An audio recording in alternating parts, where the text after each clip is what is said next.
Good afternoon. Thanks, everybody, for giving me the opportunity to be here. I'd like to make a few comments on the situation in Russia and Ukraine, and then I'd be happy to take your questions. We continue to see signs of Russian escalation, including new forces arriving at the Ukrainian border. As we've said before, we are in the window when an invasion could begin at any time, should Vladimir Putin decide to order it. I will not comment on the details of our intelligence information, but I do want to be clear. It could begin during the Olympics, despite a lot of speculation that it would only happen after the Olympics. As we've said before, we are ready either way. We are ready to continue results-oriented diplomacy that addresses the security concerns of the United States, Russia, and Europe, consistent with our values and with the principle of reciprocity. We've continued to make that clear to Russia in close coordination with our European allies and partners. We are also ready to respond decisively alongside those allies and partners should Russia choose to take military action. Our response would include severe economic sanctions with similar packages imposed by the European Union, the United Kingdom, Canada, and other countries. It would also include changes to NATO and American force posture along the eastern flank of NATO. And it would include continued support to Ukraine. The President held a secure video conference today with key allies and partners to coordinate our approach to this crisis. The participants were the UK, France, Germany, Italy, Canada, Poland, Romania, the Secretary General of NATO, and the Presidents of the European Union. We have achieved a remarkable level of unity and common purpose from the broad strategy down to the technical details. If Russia proceeds, its long-term power and influence will be diminished, not enhanced, by an invasion.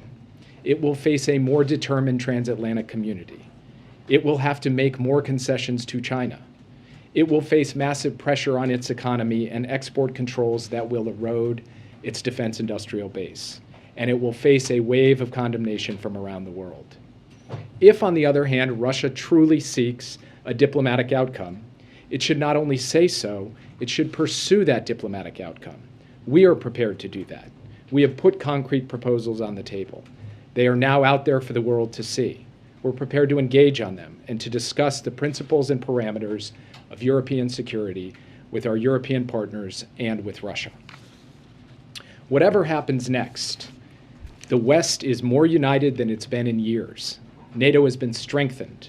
The alliance is more cohesive, more purposeful, more dynamic than at any time in recent memory.